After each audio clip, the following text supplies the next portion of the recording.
On l'entend, il y a déjà beaucoup d'ambiance à Certigny. On se trouve au Musique Fabrique Xerpil Festival, festival qui mêle la musique et la bière. On découvre ça tout de suite.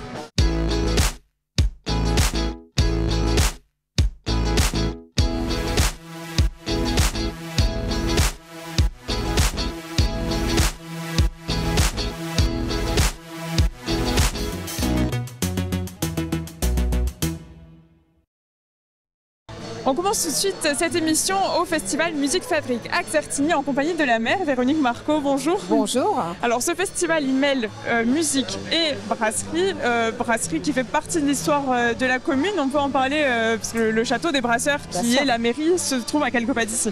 Tout à fait. Donc on a la chance d'avoir ce patrimoine sur la commune. D'ailleurs Certigny, on va dire, c'est la capitale de la bière. Et moi, je suis maire depuis longtemps et je souhaitais qu'on mette en avant notre potentiel finalement touristique, patrimonial et aussi dégustatif, j'ai envie de dire. Et donc, il y a 7 ans, on a souhaité créer un événement qui perdure dans le temps et qui s'appuie effectivement sur la musique et la bière. Et donc, qui se compose en 2 parties, c'est-à-dire vraiment le vendredi soir, un gros concert à la salle polyvalente. Et puis, pour l'espace de 2 journées, le samedi et le dimanche, une rencontre producteurs, brasseurs et autres commerçants avec la population de tout le territoire et de bien au-delà aujourd'hui. On a eu malheureusement en 2012 la fermeture de la brasserie Lactalis, mais pour autant, on a su rebondir puisqu'on a créé une association qui a mis en place de nouvelles entreprises, dont la Golaille.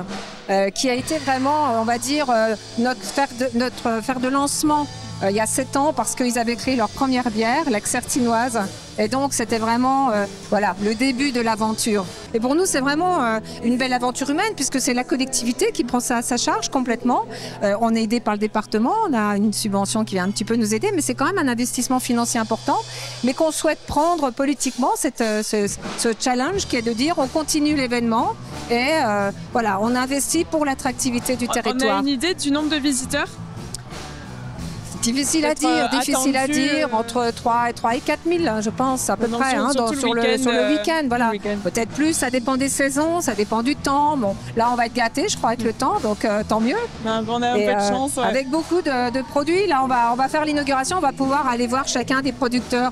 Et on a vraiment, on a des escargots, vous voyez, c'est super bon pour très varié, voilà, c'est un festival de musique, un bar de semi-plein air et un marché de producteurs locaux. Beaucoup d'animations également, donc on met en place des jeux. En fait, on veut que les gens restent un petit bout de temps sur le salon pour passer un bon moment, rencontrer leurs amis. C'est ce qui se passe en fait. Des gens qui ne se sont pas vus de l'année se rencontrent là et vraiment c'est vraiment agréable. Ça s'appuie sur vraiment le travail de beaucoup de bénévoles, les élus bien sûr. J'ai un adjoint, Anthony Guedes, qui est le chef de file, j'ai envie de dire, qui a pris ça il y a 3 ans. C'est lui qui organise ça avec les autres avant, il y avait d'autres personnes avant lui. Mais après, avec d'autres élus, d'autres adjoints et puis tous les bénévoles. Voilà. Merci Véronique Marco pour cette présentation. Justement, vous avez parlé de la brasserie La Golaille. On va retrouver une présentation dans un reportage tiré de nos archives. C'est tout de suite. Nouvelle coiffure, nouveau design. À la brasserie de La Golaille à Certigny, la célèbre Grèce n'est pas la seule à connaître du changement. On se trouve ici dans la meunerie, donc c'est la partie qui nous sert à casser le grain que nous allons utiliser pour le brassage. Donc vous voyez 2 types d'installations, le petit moulin vert qu'on utilisait sur notre ancienne brasserie et tout le reste en gris, en inox, qui est la partie concassage pour la nouvelle brasserie. Pas tout à fait la même échelle et effectivement beaucoup moins de manutention à la main puisque on arrive à fonctionner avec un chariot élévateur pour cette nouvelle meunerie. Depuis quelques mois, toute l'équipe a en effet déménagé dans un local plus grand, juste en face de l'ancien, toujours sur le site de la fromagerie de la Sens. 3 fois plus de surface et de nouveaux équipements, de quoi augmenter considérablement la capacité de production. En 2016, la première année de production, on a produit 15 ou 16 000 litres pour arriver jusqu'à 80-90 000 litres en 2021. Et c'était sur notre ancienne installation la limite. Voilà, il n'y a pas possibilité d'aller plus loin. Et la brasserie qui est juste derrière nous va nous permettre de doubler le volume et d'arriver à 200 ou 250 000 litres dans les années à venir. Un investissement permis notamment par le modèle économique de l'entreprise, car rappelons que la Golaille est une société coopérative qui compte aujourd'hui 48 sociétaires. Le nombre de salariés aussi a augmenté. Ils étaient 2 au départ et seront 6 en janvier. Mais si la brasserie se développe, hors de question pour autant de changer un modèle qui marche. On a toujours la même stratégie, c'est-à-dire pas de grande distribution pour garantir justement cette image, ces produits artisanaux qu'on ne va pas retrouver dans la grande surface à côté à tous nos petits commerçants. Et donc on veut continuer à travailler avec les cafés, hôtels, restaurants, les associations, les particuliers, etc. Mais simplement en augmentant de par le volume la zone géographique. Voir plus loin donc, sans se faire concurrence pour autant. Tout le monde dit toujours « oh là là, ça pousse comme des champignons les microbrasseries » et je réponds toujours qu'il ne faut pas voir ça. Nous on n'a pas de concurrents, on n'a que des collègues. La multiplication de l'offre amène une plus grosse demande également et il ne faut pas voir ça en termes de nombre de structures mais plutôt en termes de volume produit. Un volume toujours minime au regard de celui produit par les grands industriels. Même si ces derniers séduisent de moins en moins, en témoigne la fermeture annoncée de l'usine Heineken en Alsace. Quoi qu'il en soit, la Golaille, elle, se porte bien. Une nouvelle ogresse vient d'ailleurs de rejoindre la troupe pour les fêtes. À découvrir avec modération, bien sûr, lors des ouvertures exceptionnelles de la brasserie, les samedis 10 et 17 décembre notamment, ou encore sur le marché de Noël de Plombières. On se trouve toujours au festival Xerpis Musique Fabrique à Certigny en compagnie de Cécile Rénal. Bonjour Rénas. Bonjour. Donc, qui travaille à la Golaille. Vous êtes aujourd'hui salarié à la Golaille. On vient d'avoir la présentation dans un reportage de nos archives.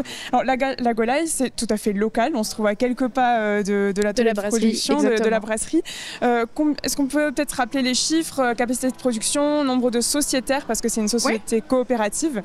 Eh ben, la Golaille, c'est 50 sociétaires, dont 6 salariés, donc 3 à la production, une brasseuse, 2 brasseurs, et au service commerce, il y a 2 commerciaux, et moi qui suis en renfort au niveau de la communication, j'aide à préparer des commandes, je suis multicasquette, donc on est 6.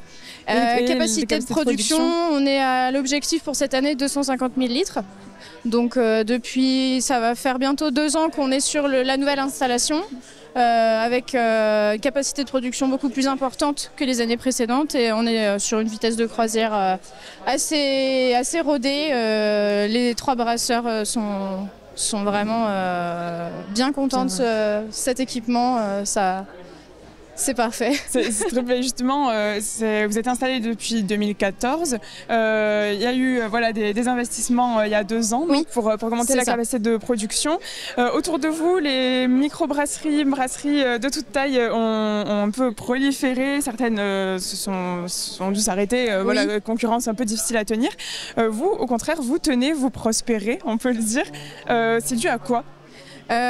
C'est dû à, déjà je pense à être assez linéaire sur la qualité de la bière, rester constant, toujours le souci d'avoir la même bière nous on a 8 bières dans la gamme, mais toujours que les clients qui préfèrent telle ou telle bière, s'ils achètent telle bière au mois de février et qu'ils achètent 2 mois plus tard, qu'ils aient ce même goût.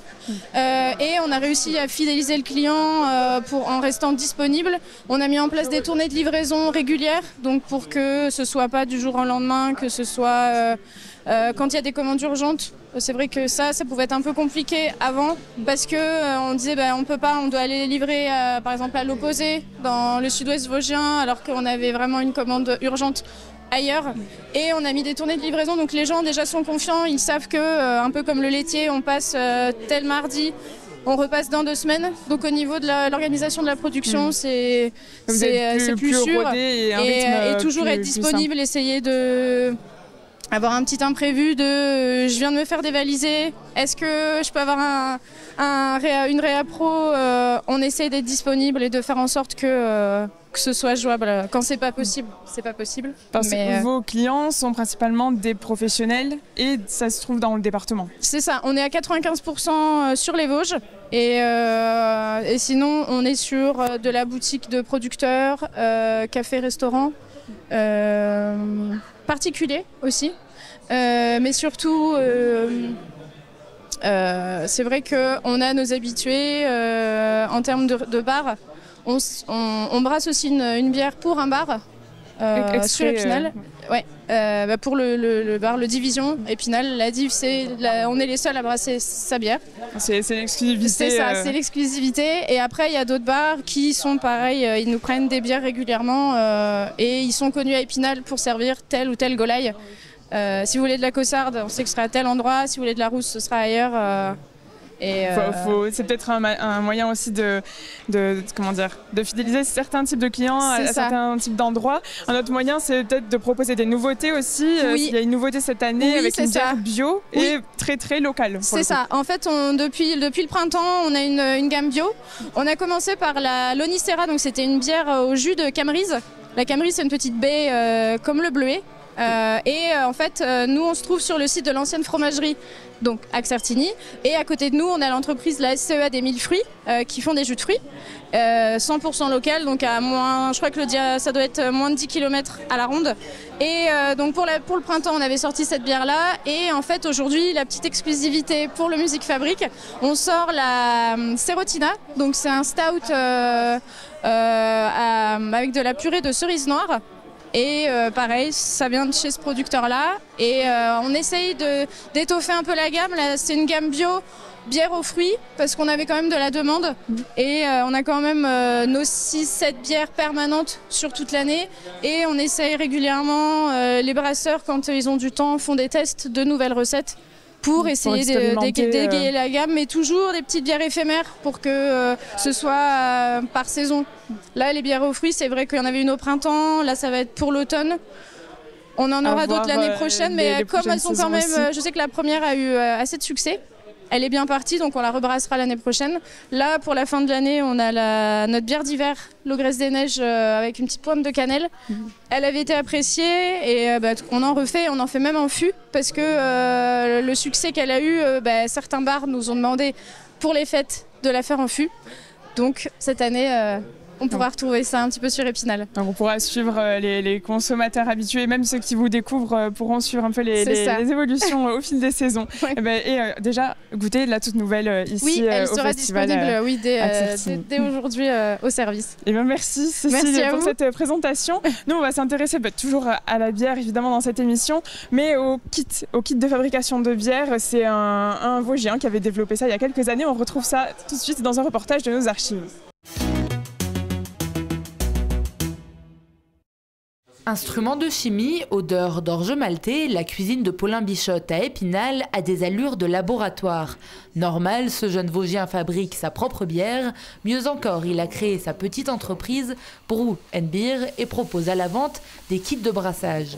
De quoi créer 5 litres de bière sans trop de difficultés. On a déjà une cuve de fermentation. Donc alors c'est là-dedans que se passe la majorité du temps de brassage. Un kit accessible à tous, à condition de suivre les étapes correctement et de rester concentré. Et c'est après avoir porté son mou à ébullition que le vrai travail commence.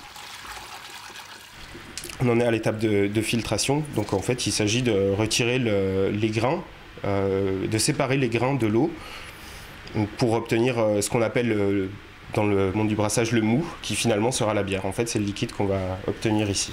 Suite de l'étape, ajouter la levure et les épices qui transformeront ce liquide en véritable bière, puis laisser fermenter. Paulin le souligne, pas besoin d'avoir de talent de brasseur pour tenter l'aventure. Lui-même n'avait aucune formation adéquate. Étudiant en marketing et communication, c'est lors d'un voyage en Irlande qu'il décide de se lancer dans le projet. Ça m'a vraiment parlé en fait, de travailler avec la bière, dans le domaine de la bière, mais après il y a beaucoup de microbrasseries qui existent déjà, donc je me suis dit que c'était peut-être un petit peu difficile de trouver une place dans ce milieu-là, donc j'ai un petit peu contourné le problème, toujours en travaillant dans la bière, mais avec un autre produit en fait, pas en vendant des bières en tant que produit fini, mais en vendant des kits de fabrication de bière. 3 semaines plus tard, place à la dégustation. Au choix, une abbaye, une stout ou une pils, selon la recette que vous aviez commandée. On revient au festival Xerpis Musique Fabrique à Certigny en compagnie de Jérémy Arnoux. Bonjour. Bonjour. Alors le kit de brassage de bière qu'on voit dans le reportage qu'on vient de diffuser, vous l'avez expérimenté, c'était peut-être pas forcément celui-là mais c'était un kit fait maison. Aujourd'hui vous vous retrouvez à exposer sur le festival. Qu'est-ce qui s'est passé? Oui, voilà, donc j'avais eu un kit à Noël, il me semble, et donc j'ai brassé avec ce kit-là. Donc c'est assez sommaire, mais ça m'a permis de me rendre compte que ça me plaisait, que j'avais envie d'approfondir le sujet. Donc je me suis mis à... J'ai acheté du matos plus professionnel et j'ai commencé à brasser à partir de ce moment-là et commencer à tester des recettes pour arriver à des bières dont maintenant je suis satisfait. Justement, cette phase d'expérimentation, on va dire, a duré 4 ans. Ouais, voilà. Là, aujourd'hui, vous êtes officiellement une marque, officiellement un brasseur. Vous exposez ici, vous avez même gagné des médailles. Comment ça se passe? Comment ça s'est développé, tout ça? Ouais, en fait, j'ai des copains qui sont brasseurs, donc on a beaucoup échangé. Je me suis fait la main en testant des recettes. Et j'ai participé aussi à des concours pour justement avoir des retours sur les bières que je faisais et pouvoir petit à petit m'améliorer, améliorer mon procédé de fabrication, le choix des ingrédients, des maltes, des levures, des houblons et pour arriver à des résultats satisfaisants. Et avec des expérimentations toujours dans les goûts aussi, c'est ça qui vous plaît en fait? Qu'est-ce qui vous plaît dans le brassage? Ouais, c'est ça, c'est qu'on a des centaines de possibilités au niveau de la recette, aussi bien sur le choix des maltes, des levures, des houblons ou des fruits, des épices qu'on peut ajouter dans les bières. Donc c'est vraiment très... Il y a plein de possibilités, donc c'est ça qui me plaît. Ouais. Betterave, poivron que vous avez mis dans certaines de vos bières. Voilà, j'ai essayé de faire une sour, une bière acide betterave, citron vert et aussi une framboise poivron. Ouais.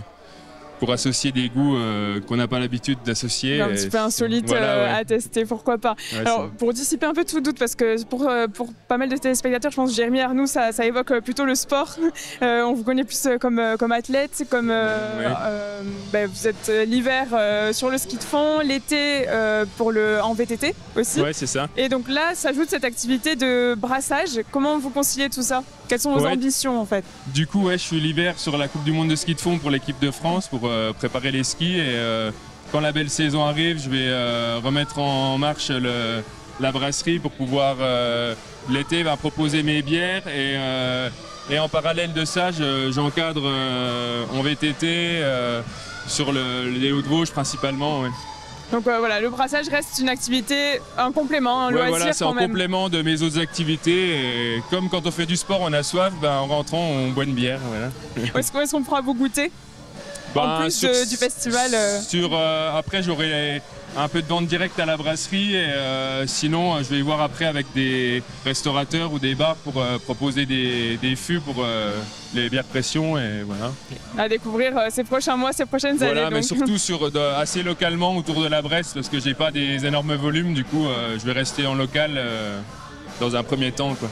Okay. On retient l'info. Merci pour cette présentation. On a hâte de découvrir, de goûter tout ça évidemment. Nous, avec plaisir. Merci. Quant à nous, le festival continue, mais on va s'intéresser d'abord à l'actualité de la communauté d'agglomération d'Épinal avec les infos de la semaine.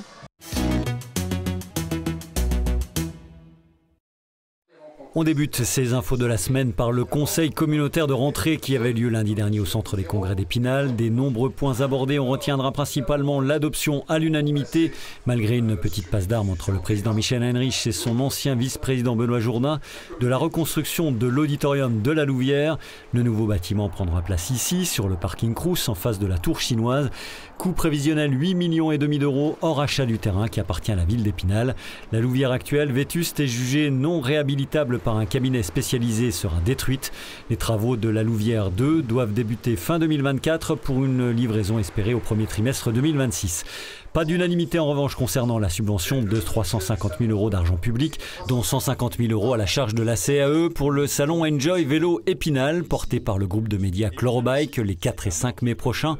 Groupe qui était dans la Cité des Images ce mercredi lors de la présentation officielle. Trop cher pour soutenir un salon privé aux retombées incertaines selon Benoît Jourdain, qui a fait le comparatif avec le championnat de France de cyclisme organisé à Épinal en juin 2021 et qui n'aurait eu qu'une faible audience. Le président Michel Heinrich et le conseiller communautaire Éric Jacotet, par ailleurs vice-président de la Fédération française de cyclisme, ont répliqué en donnant les chiffres d'audience de ces championnats. 3 millions de téléspectateurs rien que sur l'épreuve masculine diffusée sur France Télévisions et Eurosport. La subvention au futur salon du vélo qui vise un rayonnement international sur 4 ans a été adoptée malgré 6 voix contre et une abstention. Le meilleur ami de l'homme valait bien cela, le chien était à l'honneur partout en France la semaine dernière. Une initiative et une première à mettre au compte de la centrale canine sous le parrainage du ministère de l'Agriculture et de l'Ordre national des vétérinaires. Un événement visant à mettre en avant le rôle bénéfique de l'animal dans la société et à sensibiliser les futurs adoptants. Une semaine nationale du chien relayée dans de nombreuses villes comme ici à Golbet avec son club canin qui proposait ce week-end avec divers partenaires des ateliers et démonstrations. À l'image, le club Sinolore spécialisé dans l'éducation canine de chiens pisteurs pour la recherche et le secours ou encore la médiation en maison de retraite. Autre activité, cette course organisée cette fois par l'association spinalienne Les Amis des Lévriers et ces derniers s'en sont donnés à cœur joie.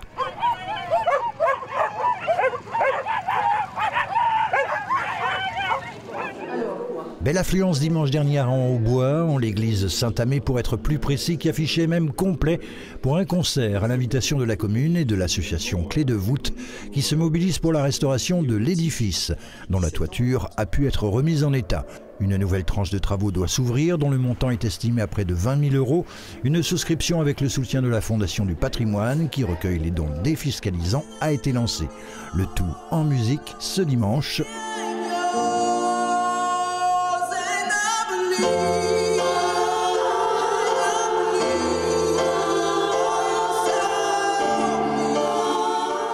Gospel Soul Blues, c'est le nom de l'ensemble vocal qui se produisait à Raon-au-Bois, un groupe multiforme né il y a 13 ans avec des choristes parisiens et du Grand Est qui ont fait vibrer l'église Saint-Amé.